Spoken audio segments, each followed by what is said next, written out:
Assalamualaikum warahmatullahi wabarakatuh.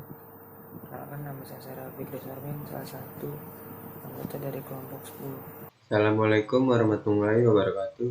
Perkenalkan, nama saya Muhammad Ilham Nur Hasim, NIM 35201028. Halo, perkenalkan nama saya Yusuf Ferdinand Syaloho dan ada dua orang lagi dari kelompok kami dengan nama Nur Arifin Alfaruk dan juga Hendra Setiawan Pasaribu.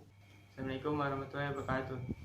Saya Syariel Fikri Sormin dari kelompok 10 ingin menjelaskan materi tentang hukum gerak karya dari e-book Serwe NJW chapter 5. Gaya adalah tarikan atau dorongan yang terjadi pada suatu benda. Gaya disimbolkan dengan force atau F.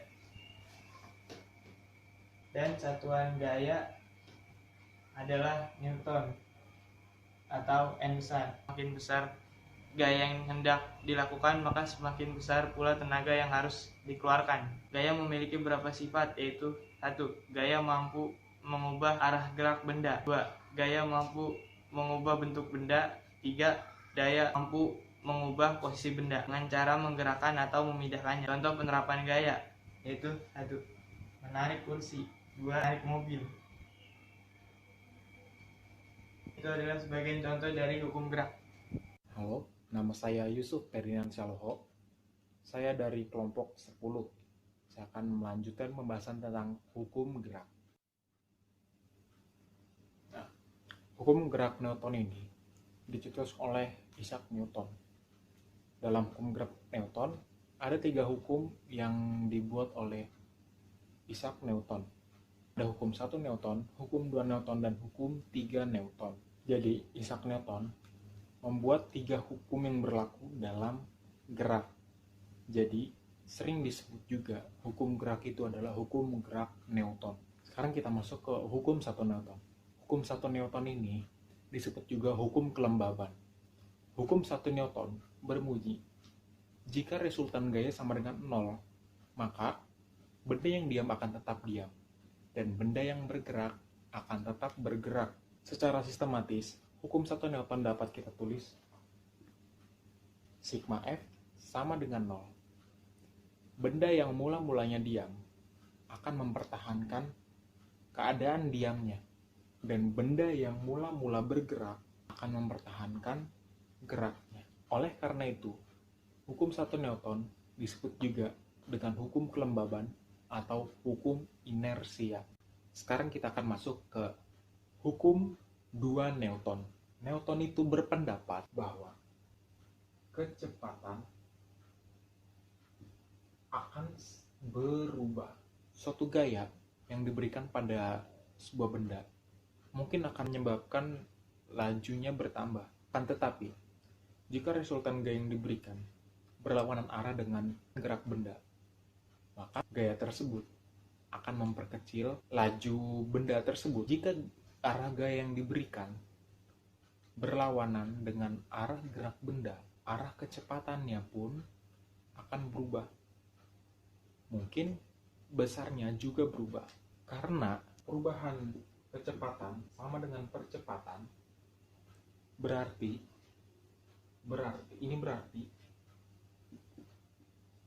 gaya total dapat menyebabkan percepatan. Hubungan inilah jadi dasar dari hukum 2 Newton.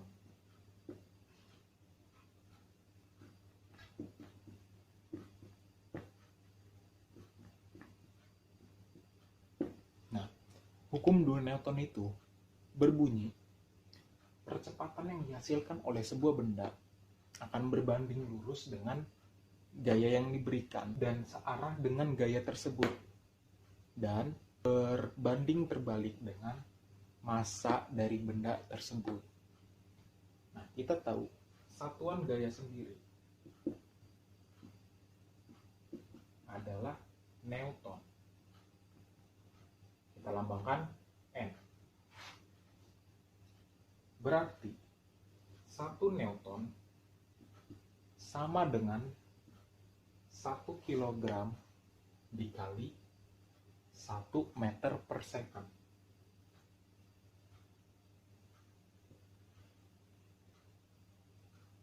Meter per second kuadrat karena percepatan. Berarti 1 Newton adalah sama dengan 1 kilogram kali meter per second kuadrat. Ini merupakan satuan MKS, meter kilogram second. Nah, ini adalah contoh soal tentang hukum 2 Newton ini. Kita ke soalnya. Ada soal, sebuah truk dapat menghasilkan gaya sebesar 7.000 Newton. Diketahui, gaya sama dengan 7.000 Newton. Jika truk dapat bergerak dengan percepatan 3,5 meter per second.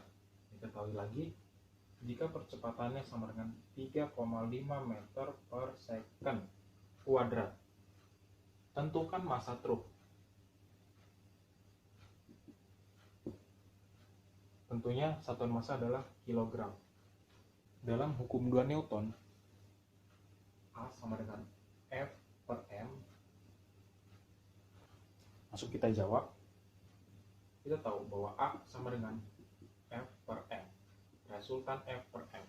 Berarti M sama dengan F per A. Resultan F per A.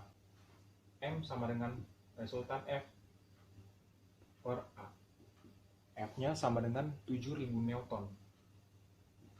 7.000 per A. A-nya sama dengan 3,5 meter per second. 3,5. Berarti 7.000 sama dengan 3,5. Berarti 35 kali 10 pangkat negatif 1. Berarti M sama dengan 7.000 dibagi 35 kali 10 pangkat negatif 1-nya ini naik ke atas. Jadi 10 pangkat 1. Berarti M sama dengan 70.000 dibagi 35. Nah, ini tinggal main coret-coret. 70 dibagi 35. Hasilnya 2. Berarti M sama dengan 2000. 2000 apa? 2000 kilogram. Sekarang kita masuk ke hukum 3 Newton. Hukum 3 Newton ini dikenal juga dengan hukum aksi dan reaksi. Newton menyatakan bahwa setiap gaya yang bekerja pada sebuah benda itu dihasilkan oleh benda lain.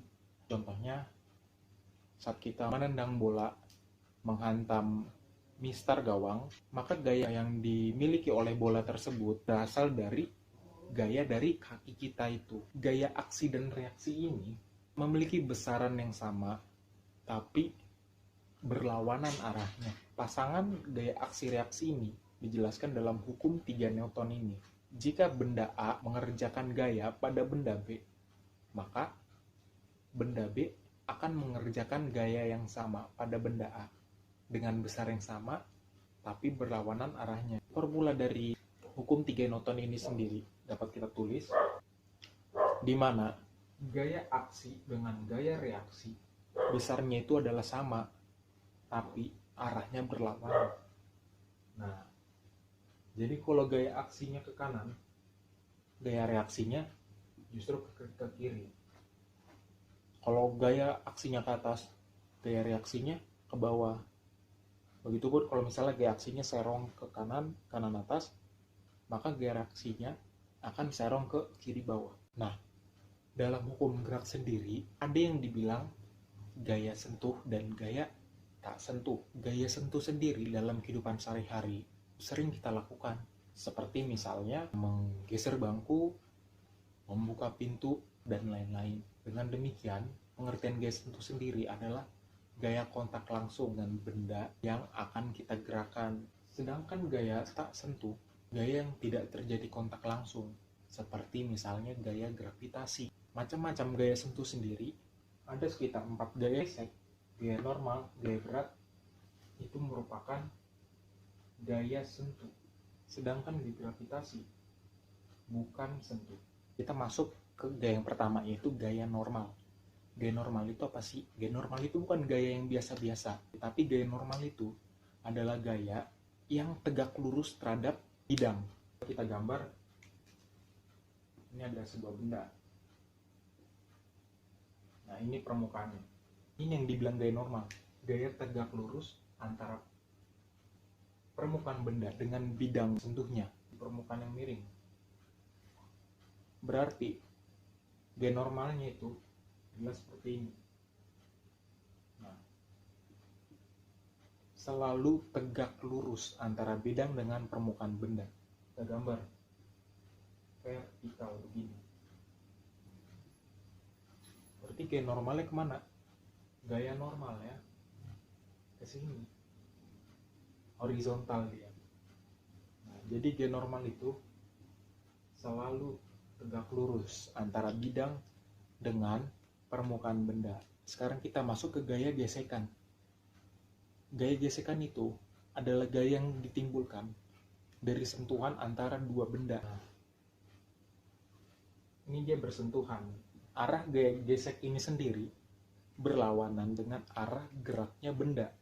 Kita misalkan benda bergerak ke arah sana, gaya geseknya itu adalah seperti ini. Gaya gesek selalu berlawanan dengan arah benda. Kalau benda ada di udara, berarti gesekannya itu dipengaruhi oleh luasan area benda. Misalnya kita punya keping. Nah, gaya geseknya itu bergantung dengan luas permukaan yang mengenai benda itu. Misalnya jari-jarinya, misalkan 7 cm. Berarti luasannya adalah PR kuadrat, 49 pi meter kuadrat. Misalnya bendanya itu adalah sebuah batang lidi, berarti luasan yang berpengaruh adalah luasan ujung lidi. Gaya gesek sendiri dibedakan menjadi dua. Pertama, gaya gesek statis. Yang kedua, ada gaya gesek kinetik. Nah, dari kalimat statis dan kinetik ini kita bisa tahu, statis berarti diam, kinetik berarti bergerak, memiliki kecepatan. Jadi gaya gesek statis ini adalah gaya gesek pada saat benda itu diam. Nah, terus kalau gaya gesek kinetik itu apa? Gesek kinetik itu gaya gesek pada saat benda sedang bergerak. Misalnya contoh, si Budi misalnya mendorong kotak A ke arah kanan. Kecepatannya misalnya 10 meter per second. Benda berarti sedang bergerak. Nah, saat benda bergerak, gaya gesek yang bekerja adalah gaya gesek kinetik. Jadi, bedanya antara gaya gesek statis dengan gaya gesek kinetik adalah di kondisinya, keadaannya. Kalau bendanya diam, berarti yang bekerja adalah gaya gesek statis. Dan kalau bendanya bergerak, berarti gaya gesek yang bekerja adalah gaya gesek kinetik. Nah, formula umum dari gaya gesek itu sendiri adalah koefisien gesekan dikali gaya normal. Nah, berarti kalau misalnya gaya gesek statis, koefisien gesek statis dikali Newton. Kalau misalnya kinetik, koefisien gesek kinetik dikali Newton. Jadi ada tandanya. Kalau statis S, kalau kinetik biasanya dikasih K. Jadi kalau di soal dikasih tahunya mu S, oh berarti bendanya lagi diam nih. Atau misalnya ditanya mu K, oh berarti bendanya diasumsikan sedang bergerak. Sekarang kita masuk ke gaya berat. Gaya berat ini merupakan gaya gravitasi bumi. Satuan dari gaya itu sendiri adalah Newton. Berat tidak sama dengan massa. Hubungan antara berat dengan massa ini dijelaskan dalam hukum 2 Newton. Formula dari gaya berat sendiri dapat kita tulis dengan massa dikali gravitasi. Jadi kalau kita gambar sebuah benda, ini dia gaya berat, di mana nilainya adalah massa benda itu sendiri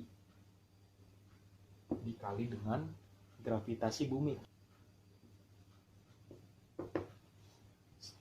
Sekarang kita masuk ke gaya gravitasi adalah gaya tarik-menarik antara dua benda. Bisa langsung kita tuliskan.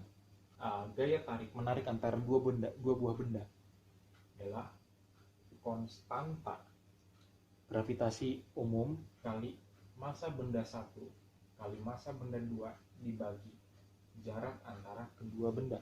Ada yang disebut dengan konstanta gravitasi umum.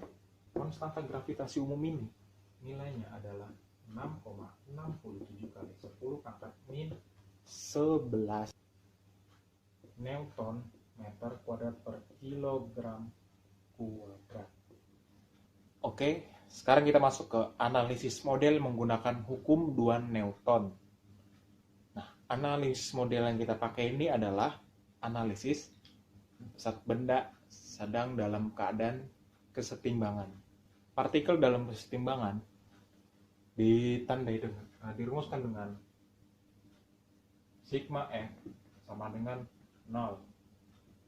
Partikel dalam kesetimbangan. Sekarang kita ambil contoh adalah lampu gantung.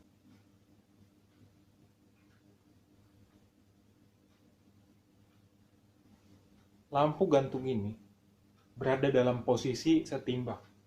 Partikel dalam posisi kesetimbangan.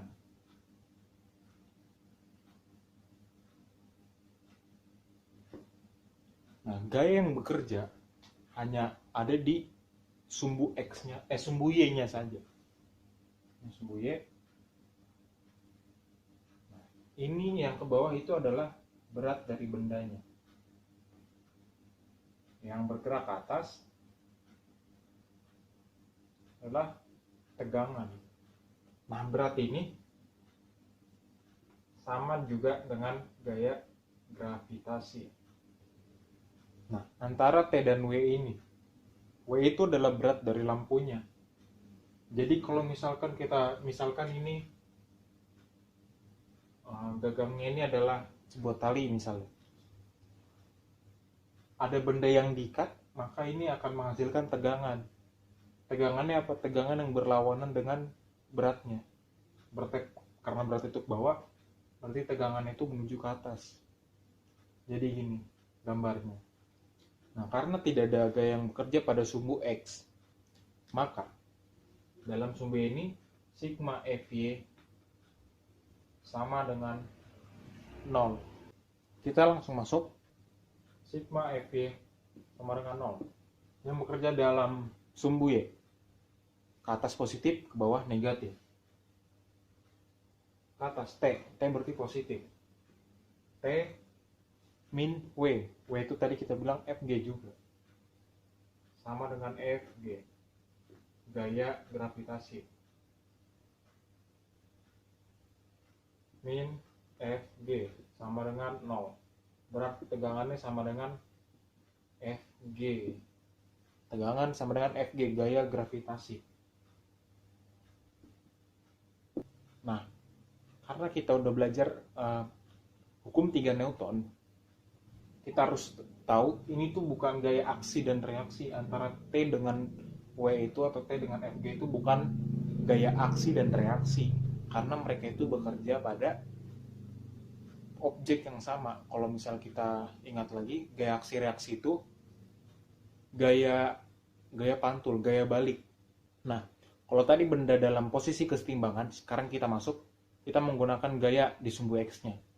Jadi dalam hal ini partikel itu memiliki percepatan. Kita misalkan seperti ini. Ini ada sebuah balok ditarik dengan gaya F di atas sebuah permukaan. Nah, gaya yang terjadi terlihat jelas dalam sumbu X itu ada F. Lalu ada gaya gesek. Kalau dikatakan benda sedang bergerak, berarti gaya gesek yang bekerja adalah gaya gesek kinetik. Nah, selesai di sumbu X, ada di sumbu Y. benda bermassa pasti memiliki berat. Nah, berat sama dengan massa dikali gravitasi. Nah, di sini ada gaya normal, gaya tegak lurus antara benda dengan permukaannya.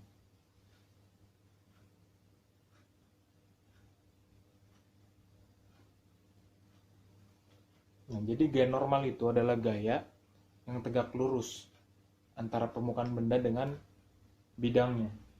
Jadi kalau kita tarik garis, nah ini tegak lurus. Nah, sigma fx sama dengan 0 dan sigma fy sama dengan 0. Jadi kita tentukan resultan dari kedua sumbu itu. Kita cari resultannya yang pertama dari sumbu x. Sigma fx sama dengan 0. Yang bekerja dalam sumbu x tadi ada gaya dorong ke kanan, berarti positif.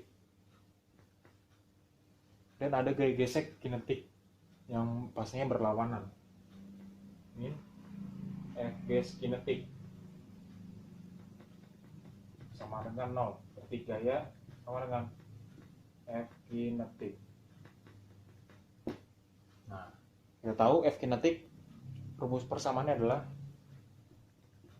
mu k dikali gaya normal. Ini dia F-nya. Sekarang kita masuk ke sigma Fy. Gaya yang bekerja dalam sumbu Y ada gaya berat dan gaya normal. Gaya normal ke atas seperti positif dikurangin gaya berat sama dengan 0. Berarti N sama dengan W. W itu adalah massa kali gravitasi bumi. Ini ada nih, kita substitusiin. Berarti F sama dengan mu k dikali massa kali gravitasi bumi. Nah, kita udah dapat formulanya. Nah, sekarang kita masuk ke contoh soal. Contoh soalnya ini adalah lampu lalu lintas dalam kesetimbangan. Dikatakan, sebuah lampu lalu lintas dengan berat 122 Newton menggantung pada sebuah kabel dibantu dua kabel lainnya yang di atasnya. Jadi kabel tunggal dibantu dua kabel di atasnya. Jadi kalau kita gambar bercabang. Nah, ini tiang penyangganya. Kira-kira kayak gini. Kabel atas membentuk sudut alfa 37 derajat. Jadi yang pertama 37 derajat dan yang kedua 53 derajat terhadap horizontal. Alfa 37 derajat. Beta 53 derajat. Nah, di sini ada tanda kabel atas tidak sekuat kabel vertikal. Berarti kabel-kabel yang ini itu lebih lemah kekuatannya daripada kabel tunggal ini, kabel yang vertikal ini. Dan akan putus bila beban mencapai 100 Newton. Secara logika biasa ada pembagian beban gitu, dibagi ke kabel sini, dibagi ke kabel sini. Sekarang kita coba mengerjakan soalnya. Ini yang gambar tadi, karena ada tiga buah kabel, kita namain dulu kabelnya. Ini kabel pertama, berarti tegangan yang dihasilkan adalah T1. Ini T2, dan yang terakhir ini T3. Kalau ini adalah bebannya kan. Nah, gambarnya kita analisis lagi. Dari gambar ini kita dapat ini ada berat, gaya gravitasi ke bawah. Dan ini T3. Jadi dalam analisis gambar pertama ini kita dapat sigma Fy sama dengan 0. Sigma Fy sama dengan T3 min Fg sama dengan 0. Berarti T3 sama dengan Fg. Nah, kita dapat satu persamaan. Kita ambil yang ini. Kita lanjut analisis kita. Ada gambar seperti ini. Nah, kalau ini tadi T1, tali yang pertama, yang ambil sudut 37 derajat. Dan ini T2 yang di sebelah kanan tadi, sudutnya 53 derajat. Nah ini T yang vertikal, T yang tunggal. Kita masuk sigma, resultan dari fx. Resultan fx sama dengan 0. Yang bekerja dalam sumbu x ada T1 dan T2. Nah, T2-nya ini adalah T2 cos 53 derajat. Cos 53 karena bergerak di sumbu X.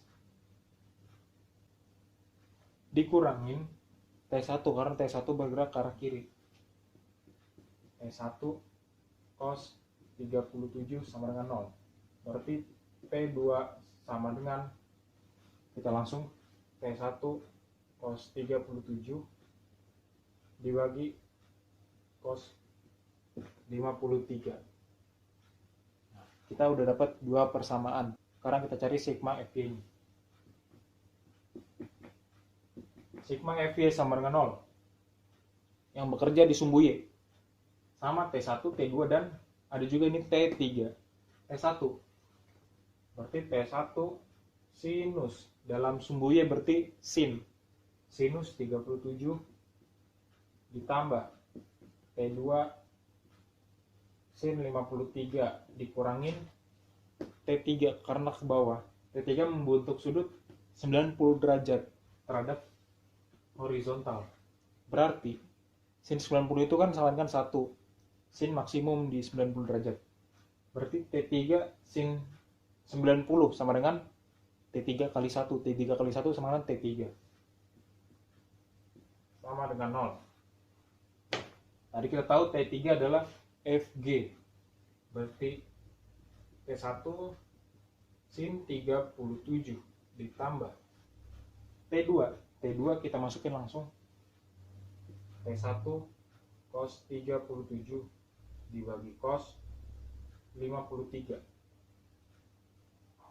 kali sin 53 sama dengan Fg, karena tuh 3 tadi adalah Fg. Kita lanjut ke atas. T1 sin 37 ditambah T1 cos 37 dibagi cos 53 kali sin 53. Ini ada ini. Nah, sin 53 per cos 53 sama dengan sin per cos sama dengan tangen. Berarti T1 sin 37 tambah T1 kali cos 37 dikali tangen 53 sama dengan Fg. Berarti T1 kali sin 37 ditambah cos 37 dikali tan 53 sama dengan Fg. Berarti T1 sama dengan Fg dibagi sin 37 ditambah cos 37 dikali tan 53. T1 sama dengan Fg. Fg itu berat dari lampunya. Tadi dikatakan di soal berat dari lampunya adalah 122 Newton. Fg sama dengan berat 122 Newton dibagi 0,6 ditambah dalam kurung cos 37 0,8 dikali tan 53 1,33.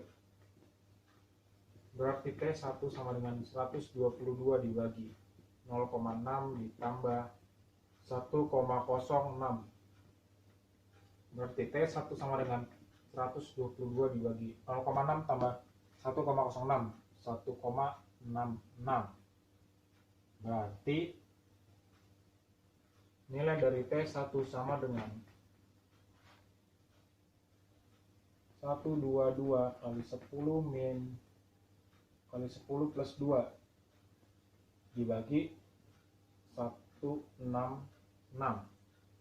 Hasilnya T1 73,4 Newton. 73,4 Newton. Tadi beban maksimum yang bisa ditanggung antara T1 dan T2 adalah 100 Newton. Berarti T1 itu nggak bakalan putus. Nah, sekarang kita lihat di T2-nya. T2. Tadi T2 nilainya adalah T1 dikali cos alfa dibagi cos beta. Cos alfa sama dengan cos 37 dibagi cos beta. Cos beta adalah cos 53. Berarti T1 dikali 0,8 dibagi cos 53 0,6. 0,8 dibagi 0,6 sama dengan 4/3. T1 kita tahu 73,4. 73,4 dikali 4/3. Berarti T2 nilainya adalah 97,87 Newton. Nyaris putus. Tapi T2 enggak putus karena belum sampai 100 Newton. Berarti T1 dan T2 tidak akan putus. Nah, sekarang kita masuk ke contoh soal. Nah, di contoh soal ini kita akan membahas tentang koefisien gesekan. Nah, ada sebuah benda dalam bidang miring. Benda ini dalam keadaan diam. Nah, kita disuruh cari koefisien geseknya. Koefisien gesek yang bekerja pada saat benda diam, yaitu koefisien gesek statisnya sama dengan berapa. Kalau ditanya koefisien gesek statis, terus di sini ada kata benda itu diam.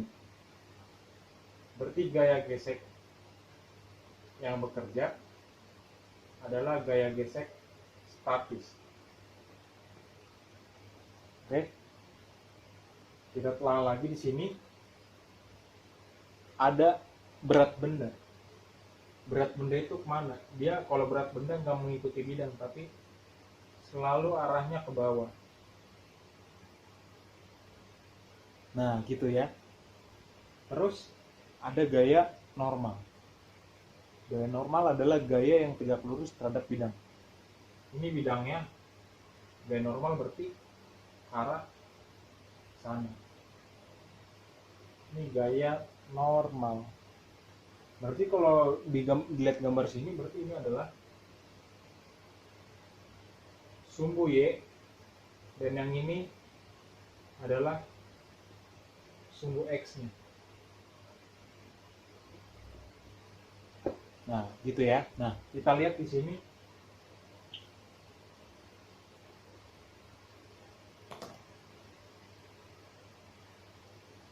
Ini ada W dalam materi vektor. Kita cari